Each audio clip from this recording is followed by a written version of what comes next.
Ho, ho, ho, away there, interwebs. You might have noticed that it's December, and to many people that can mean only one thing, but as both the child of a secular Christian and a Jewish atheist, and someone approaching his 6-year anniversary with a neo-pagan witch, I have only a broad academic interest in Western religion. I try not to get swept up in the holiday hullabaloo, especially the seasonal fervor surrounding Christmas, and perhaps that's why I've realized that many, many Christmas stories are actually horror stories.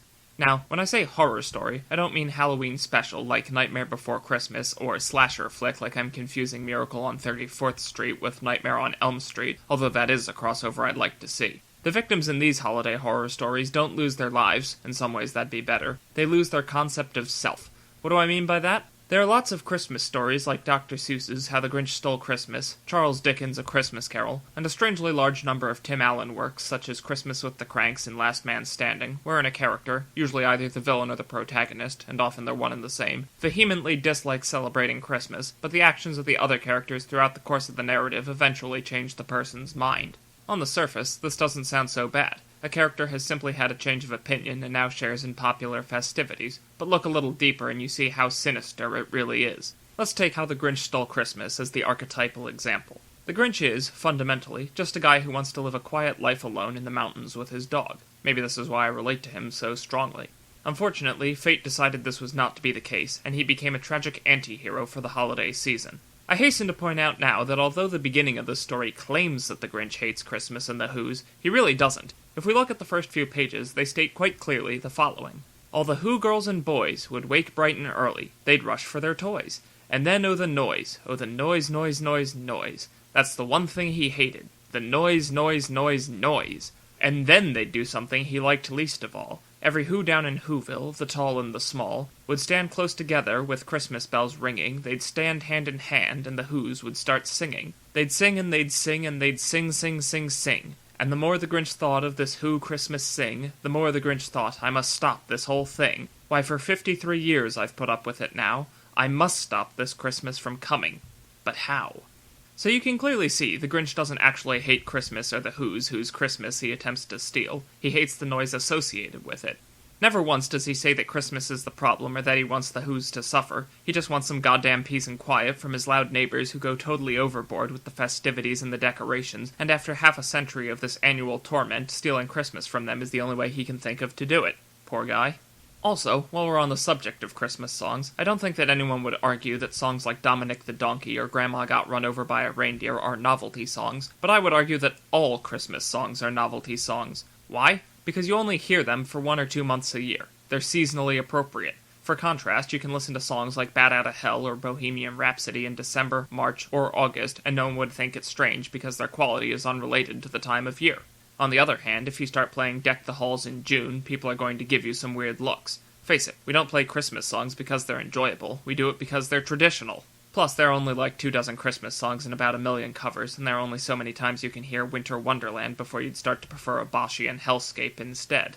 Returning now to our ill-fated friend, he breaks into his neighbors' houses and steals all of their Christmas decorations, gifts, food, and other supplies. After throwing little Cindy Lou Who off his scent, he takes all of the plundered swag to the local precipice and prepares to throw it over. But he stops. He hears the Who's singing their Christmas carol, even without their packages, boxes, or bags, and this is famously the point in the narrative where the Grinch's heart grows 3 sizes. Normally I would assume this is just a metaphor for growing compassion, but the animated special clearly shows it physically occurring. In the medical community, this is known as acute cardiomegaly, and as you can probably guess, it's not healthy for one's heart to triple in size after reaching adulthood. But what could cause such a severe condition?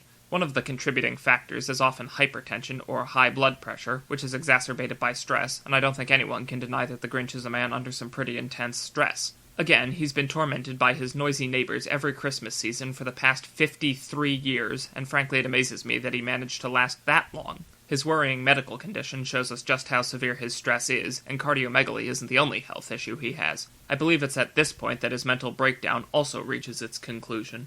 Why? He pulls a complete 180. He spent his entire life hating Christmas, or rather his neighbor's Christmas behavior, so his attempts to thwart the holiday are only logical. But then, just as he is about to bring his plan to completion, he suddenly realizes the futility of it all. His victory instantly spoils to defeat. His grand scheme lies shattered before him. The sweet taste of success turns to ashes in his mouth, and his last imaginable hope of spending just one nice Christmas alone in peace and quiet is crushed before his very eyes. Everything that the Grinch is, mind, body, and spirit, is broken. The Who's behavior doesn't change, he does. He gives up his most resolutely held convictions and surrenders himself and all that he is to conform to the status quo. How the Grinch Stole Christmas is, in brief, a timeless tale in which our protagonist is literally driven to the brink by his inconsiderate peers, takes to a life of crime, develops a stress-induced heart condition, and finally snaps, abandoning his former beliefs and way of life to assimilate into the masses and celebrate that which he once despised. Worst of all, it's not alone amongst Christmas stories with its themes of conformity, loss of personal belief, and the destruction of ego. I chose to focus on How the Grinch Stole Christmas because I think it's emblematic of a problem which is present in a lot of Christmas stories. Namely, a character who does not enjoy Christmas is presented as wrong not to, with no real reason given for this. In a more general sense, this is what TV Tropes refers to as the complainer is always wrong. It's pretty much what it says on the tin. When a group of characters agree on something, the one contrarian will be portrayed as incorrect because they're the contrarian, and for this they will be the target of much scorn. The phrase comes from an article authored by television and comic book writer Mark Evanier about his experiences writing for cartoons in the 80s. He said, "Consultants were brought in and we, the folks who were writing cartoons, were ordered to include certain pro-social morals in our shows. At the time, the dominant pro-social moral was as follows: the group is always right, the complainer is always wrong." This theme, when taken to its logical conclusion, tells us not to think for ourselves, conform to peer pressure, and if all your friends jump off a bridge, you should jump off too, otherwise no one will like you. And worst of all, if you're part of an oppressed minority, say for example, a non-Christian in a highly Christian nation, stay silent because no one likes a party pooper. How dare you speak up if you're suffering? Christmas stories can get away with this problematic writing because they are, by their very nature, aimed at people who already like Christmas and are most likely to agree with the sentiment without thinking critically. The complainer characters in these stories are subjected to unrelenting social pressure from friends, family, coworkers, ghosts, and whoever else until they typically suffer some sort of mental breakdown and eventually conform to the status quo. The other characters see someone whose subjective personal preferences are different from their own, and they harass the poor bastard until he changes his beliefs to match theirs, and this is universally presented like it's a good thing. But the reformed Christmas hater always seems so much happier in the end because of it, I hear you cry. Are they actually happy though, or have they just been brainwashed instead, gaslit with strings of colored lights? If you still honestly believe this to be a happy ending, allow me to present you with a different conclusion. But it was all right. Everything was all right. The struggle was finished. He had won the victory over himself.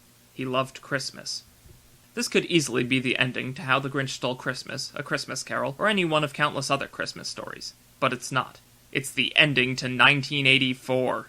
The only change I made was replacing Big Brother with Christmas. Any story whose ending can be replaced with the tragic downer from one of the most iconic dystopian novels in history if you just change the proper nouns only has a happy ending if you're already rooting for Big Brother. Or in this case, Christmas. Now, just to be clear, I don't hate Christmas. I hate people who try to force their cultural experiences and beliefs onto others, regardless of what they may be. So the next time you come across a story with a character who hates Christmas, I'd like you to ask yourself, does this person actually have an irrational hatred for the holiday, or are they simply tired of having it shoved down their throat by well-meaning but inconsiderate acquaintances? Then, when they do eventually come around and discover the true meaning of Christmas, re-examine their character arc. Have you truly witnessed someone undergo a believable change of heart and experience joy? Or have they merely had their spirit broken and squashed into shape by incessant social pressure to fall into line? Hint, it's the latter. It's always the latter. Hooray for happy endings. That's all for now, folks. So as always, thanks for watching, and happy holidays.